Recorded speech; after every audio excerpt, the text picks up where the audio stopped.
আমেরিকার ক্ষমতার করিডোরে কিছু ভূত নাকি কখনো মরে না, তাদের আবার কবরেও ঠাঁই হয় না। তারা শুধু নথির পাতার ভাঁজে লুকিয়ে থাকে, ঠিক সুযোগ আর সময়ের অপেক্ষায়। 2026 সালের শুরুতেই সেই ভূত আবার ফিরে এসেছে একটি মানচিত্র হয়ে, এক ভয়ঙ্কর নামে, এপস্টিন ফাইলস। ক্ষমতার অলিন্দে অন্ধকারের মানচিত্র। ফেব্রুয়ারি 1, 2026। বিশ্ব রাজনীতির আকাশে তখন মেঘ জমছে, কিন্তু সেই মেঘ বৃষ্টির নয়, এক অকল্পনীয় কেলেঙ্কারির। ওয়াশিংটন থেকে দিল্লি, লন্ডন থেকে তেল আভিভ একযোগে কেঁপে উঠল ক্ষমতার ভিত্তিপ্রস্তর। কারণ একটাই, জেফ্রি এপস্টিন। মৃত মানুষ কথা বলে না, কিন্তু তার রেখে যাওয়া ডিজিটাল কঙ্কাল আর চিৎকার করছে। আমেরিকার বিচার বিভাগ ঠিক যেমনটা কথা দিয়েছিল, ঠিক তেমনই প্রকাশ্যে আনলো প্রায় 8 লক্ষ নতুন নথি। শুধু কাগজ নয়, এর সঙ্গে রয়েছে 30 লক্ষ পৃষ্ঠার এক ডিক্লাসিফাইড জগৎ, হাজার হাজার অদেখা ছবি ও ভিডিও। কিন্তু এই বিপুল তথ্যের পাহাড়ে আসলে কি লুকিয়ে আছে? এটি কি শুধুই কিছু হাই প্রোফাইল নামের তালিকা, নাকি সভ্যতার মুখোশ পরা এক ভয়ানক অন্ধকারের দলিল? বন্ধুরা, আজ আমরা সেই ফাইলের ধুলো ঝেড়ে সত্যের কঙ্কালটাকেই একটু দেখার চেষ্টা করি। রোমাঞ্চ ওয়ার্ল্ড পরিবারে আপনাদের স্বাগত। আপনারা দেখছেন এপস্টিন ফাইলস, ফাঁস, নাম, নথি, কিন্তু সত্য কতটা? সবার আগে বোঝা দরকার আমরা কিসের মোকাবিলা করছি। এপস্টিন ফাইলস কোনো সাধারণ স্ক্যান্ডাল নয়, এটি জেফ্রি এপস্টিন নামের এক মৃত ধনকুবেরের ফেলে দেওয়া অপরাধ সাম্রাজ্যের পোস্টমর্টেম রিপোর্ট।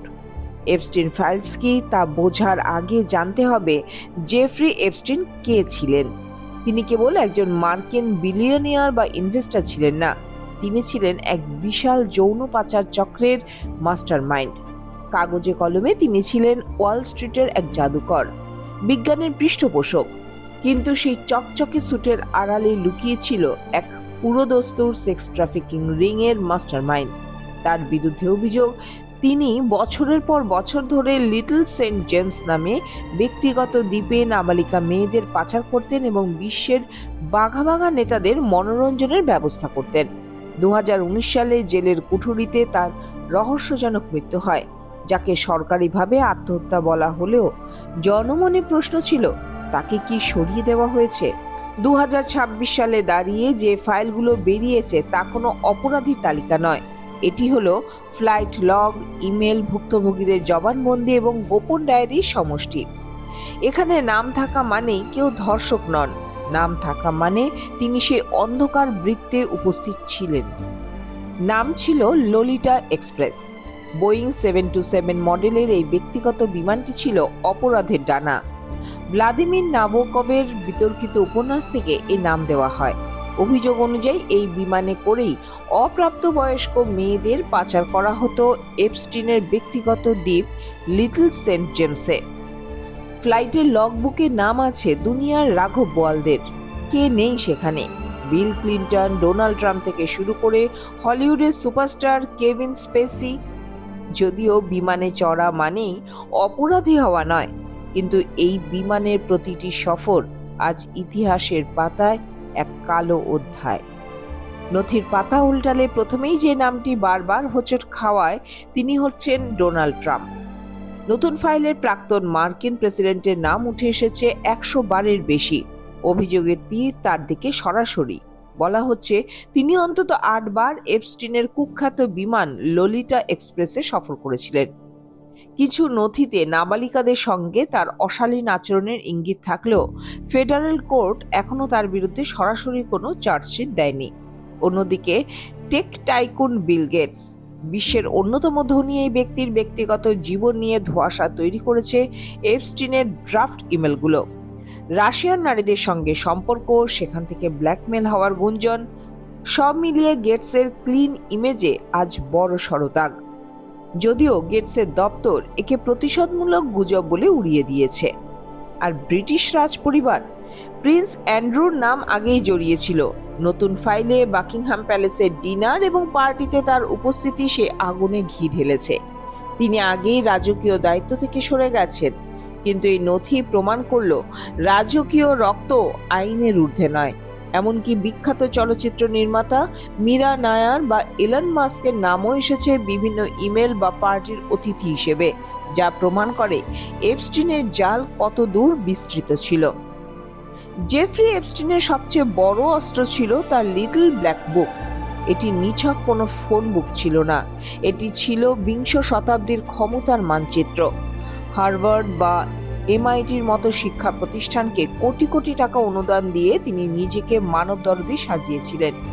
ফ্লোরিডাতে 2008 সালে যখন তিনি প্রথম ধরা পড়লেন, তখন এক অদ্ভুত নন প্রসিকিউশন এগ্রিমেন্ট তাকে বাঁচিয়ে দেয়, দিনের বেলা জেলের বাইরে গিয়ে কাজ করার অনুমতি। ভাবা যায়, এটা প্রমাণ করে তার পকেটে শুধু টাকা নয়, পুরো বিচার ব্যবস্থাটাই ছিল। ভার্জিনিয়া জুফ্রের মতো ভুক্তভোগীরা যদি সাহস করে না দাঁড়াতেন, তবে এই ব্ল্যাক বুক হয়তো চিরকাল অন্ধকারেই থেকে যেত। কিন্তু আন্তর্জাতিক ঝড়ের ঝাপটা কি ভারতেও এসে লেগেছে? সাম্প্রতিক নথিগুলোর দিকে তাকালে উত্তরটা বেশ অস্বস্তিকর। এপস্টিন ফাইলসের নতুন ফর্দে দ্বিতীয়বার ভেসে উঠেছে ভারতের প্রধানমন্ত্রী নরেন্দ্র মোদীর নাম। নথিতে ভারতের প্রধানমন্ত্রী নরেন্দ্র মোদীর নাম উঠে আসা নিয়ে আন্তর্জাতিক বিতর্কও তৈরি হয়েছে। বিতর্কের কেন্দ্রবিন্দু 2017 সাল। সে বছর মোদীর হাই প্রোফাইল ইসরায়েল ও মার্কিন সফরকে ঘিরে কিছু ইমেল চালাচালি নজরে আসে। আন্তর্জাতিক সংবাদ মাধ্যমের দাবি, শিল্পপতি অনিল আম্বানি ও এপস্টিনের মধ্যে 2017 থেকে 2019 সালের কিছু যোগাযোগে ভারতীয় নেতৃত্বের প্রসঙ্গ উঠে এসেছে। অভিযোগ, ওয়াশিংটনের প্রভাবশালী মহলে যোগাযোগ স্থাপনের মাধ্যম হিসেবে এপস্টিনকে ব্যবহারের চেষ্টা হয়েছিল কিনা তা নিয়ে প্রশ্ন উঠছে। স্বাভাবিকভাবেই ভারতীয় রাজনীতিতে এটি এখন আগ্নেয়গিরি। বিরোধী দলগুলো সংসদে জবাব চাইছে, একজন দোষী সাব্যস্ত যৌন অপরাধীর নথিতে দেশের প্রধানমন্ত্রীর নাম কেন? এটি কি শুধুই কাকতালীয়, নাকি লবিং এর কোনো গোপন অধ্যায়? তবে ভারত সরকারের বিদেশ মন্ত্রক এক মুহূর্ত দেরি করেনি। তাদের কড়া বিবৃতি, এগুলো একজন মৃত বিকৃতকামীর মন গড়া প্রলাপ ছাড়া কিছুই নয়।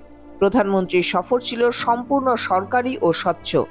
দিল্লি সাফ জানিয়ে দিয়েছে, কোনো প্রমাণিত সত্য ছাড়া এই নামগুলোকে গুরুত্ব দেওয়া মানেই হলো অপপ্রচারকে প্রশ্রয় দেওয়া। সব শেষে বলি, এটি বিচার নাকি তামাশা? ক্যামেরার লেন্স থেকে দেখলে পুরো ঘটনাটি একটি বিরাট ধাঁধা। ফাইল বেরিয়েছে, নাম বেরিয়েছে, অভিযোগের পাহাড়ও জমছে, কিন্তু আসল প্রশ্নটি তো এখন বাতাসে ভাসছে। বিচার হবে তো? ভার্জিনিয়া জুফ্রের মতো ভুক্তভোগীদের দীর্ঘ লড়াইয়ের ফল এই ফাইল প্রকাশ। এটি কেবল একটি স্ক্যান্ডাল নয়, এটি সিস্টেমের বিরুদ্ধে সাধারণ মানুষের লড়াই। 8 লক্ষ নথির ভিড়ে আমরা যেন আসল সত্যটাই হারিয়ে না ফেলি। এই গল্পটা ট্রাম্প বা মোদির নয়, এই গল্পটা সেই মেয়েগুলোর যাদের শৈশব হরণ করা হয়েছিল পাম বিচ বা ভার্জিন আইল্যান্ডে। রোমাঞ্চ ওয়ার্ল্ড টিম অপেক্ষায় রইল সেই ফাইলের পরিণতি দেখার জন্য। আপনাদের কি মতামত? এপস্টিন ফাইলস কি বিশ্বজুড়ে শিশু পাচার রোধে নতুন কোনো বিপ্লব আনতে চলেছে?